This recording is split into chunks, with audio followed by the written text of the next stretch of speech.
Here Davidiy speaking to you from Israel, from the nation of Israel, from the country of Israel, from Brit-Am, a major city in the land of Israel. And today we are about to discuss different qualities that each tribe had, or not so much each group of tribes had is more correct, each group of tribes had, and how each separate group will be required in the end times, or is required in one sense in heaven day by day to give an accounting of how it has fulfilled its own peculiar, its own particular task that it has to fulfill. Each and every tribe had its own individual task, in the same way as each and every person in the world today, each and every Israelite, each and every creature has their own task to fulfill in this world. And we will be judged according to how we fulfilled our own task, what we have to do, what we are supposed to do, not what someone else was supposed to do, but what we had to do. That is what we will be judged by. Now we have in Deuteronomy 29:10, it says in the conventional English translation, you stand this day, all of you, before the Lord your God, your captains of your tribes, your elders and your officers, with all the men of Israel. I repeat, Deuteronomy 29:10 says, you stand this day, all of you, before the Lord your God, your captains of your tribes, your elders and your officers, with all the men of Israel. In Hebrew it says, Atem nitzavim hayom kulchem bnei Hashem Elokechem Roshechem Shivtechem Ziknechem B'shodrechem Kol Ish Yisrael. And so the Hebrew is not exactly as the English translates it, though the English translation is correct. In other words, the English translation is one possibility, apparently the most logical possibility available of the Hebrew words. But the Hebrew words are so given so that they could say as the translation renders them, but also have an additional message. So it says literally, it says, you stand this day, all of you, before the Lord your God, your leaders, your tribes, your elders and your officers, all the personages of Israel. And so we have a point here that the Netziv, a great commentator, the Netziv, Rabbi Naphtali Zvi Berlin, an important 19th century commentator in the 1800s, he pointed out that the word your tribes, Shivtechem, is superfluous. You don't really need it. You have your captains of your tribes, that is your leaders, your tribes, your elders, and your officers, all the personages of Israel. It could be that this word, your tribes, would seem to be superfluous. It is unnecessary. But he explains it to say that your tribes comes to teach us that each tribe and its heads are not judged the same as the others. Each tribe is judged according to its own nature and according to that quality it was recognized to be most adhering to.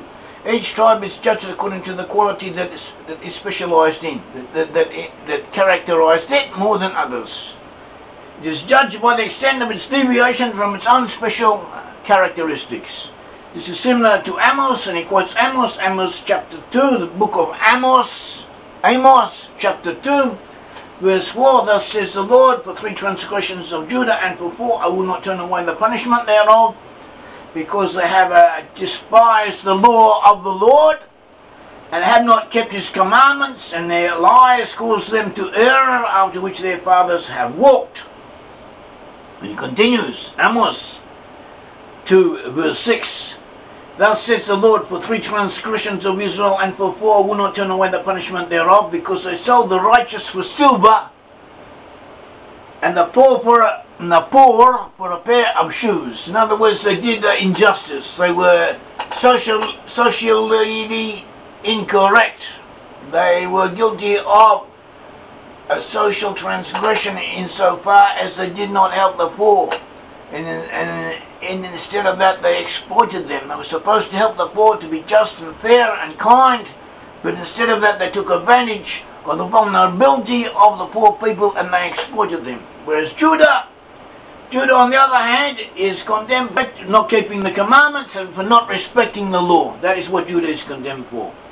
So he goes on and he tells us, the Netziv tells us, Rabbi Zvi Naftali Berlin, the main judgment against Judah is because they departed from the good path of keeping his commandments, meaning the qualities of the Torah.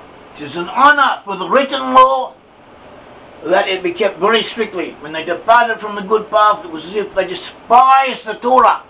This did not apply to the tribes of Israel, who had never been really strict about keeping the Torah. On the contrary, their main characteristics was kindness, empathy, that is hesed in Hebrew, between a man and his fellow. The main judgment against the northern 10 tribes is because they departed from this quality of social empathy and sold the poor for a pair of shoes.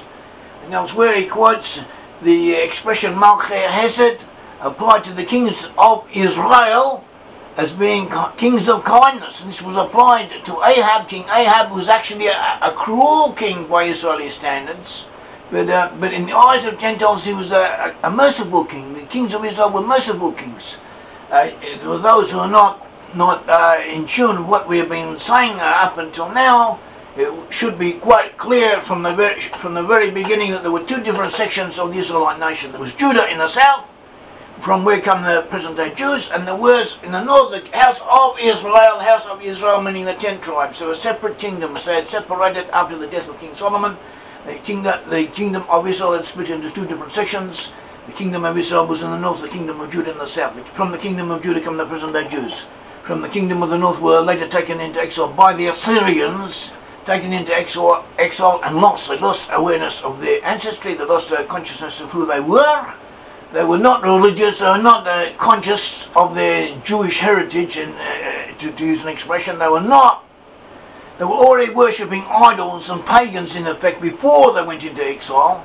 So it didn't take very much external influences to make them go all the way out, and they lost altogether whatever Israelite recollections or awareness they ever had. They became like the Gentiles and they disappeared. But according to tradition they stayed more or less together, and they may be traced. And the Bible traces them, biblical sources trace them, and rabbinical sources confirm our understanding of these biblical passages, telling us that the lost 10 tribes are now to be found amongst Western nations, which is confirmed by secular studies of secular evidence in the field of archaeology, history, mythology, linguistics, and so on. Lost 10 tribes are now amongst Western nations. And from this understanding of the verse in Deuteronomy 29:10, we see that it is understood from this that the different sections of the Israelite nation each had their own separate tasks to fulfill. And also this verse 29:10 has been understood, or is traditionally understood as referring to the day of Rosh Hashanah, of the New Year day, of the first day of the year in the Hebrew calendar, or in the Hebrew reckoning, which it says, you stand this day, meaning this special day, the day of Rosh Hashanah, of the New Year day when we all stand in judgment. As it says, that there is in Deuteronomy 11:12, it says, the land for which the Lord your God cares, for the eyes of the Lord your God are always on it from the beginning of the year to the very end of the year. In other words, he has a beginning, he has an end. And also in Leviticus 23:24, it talks about a special convocation that had to be fulfilled on that day, each year on that date, meaning the New Year day, the Hebrew New Year day.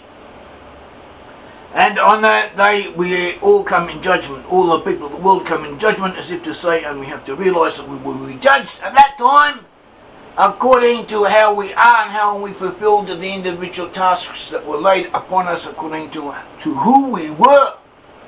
And this principle applies not only on the New Year day, on Rosh Hashanah, but throughout our lives. We should realize that each and every one of us has their own separate task to fulfill in this world. We have to know what it is, do what we have to do it as well as we can, and to realize that we will will be brought into judgment at some stage as to determine whether we did what we should have done or not, or to what degree we did or did not do it. In the same way will this principle also be applied to the two different sections of the Israelite nation. The northern section, the 10 tribes, will be judged according to the degree of social justice that they fulfilled. They had to go into exile. The task for going to exile and forgetting who they were was in order that they should elevate the nations of the earth and raise them up to a higher level of humanity, and to some degree they have done it. And the only ones who have ever done this, and they did it, but perhaps they did not do it as well as they should have done, and they have perhaps left off doing it as well as they should do at present. May the Lord God of Israel bless all of us. Thank you.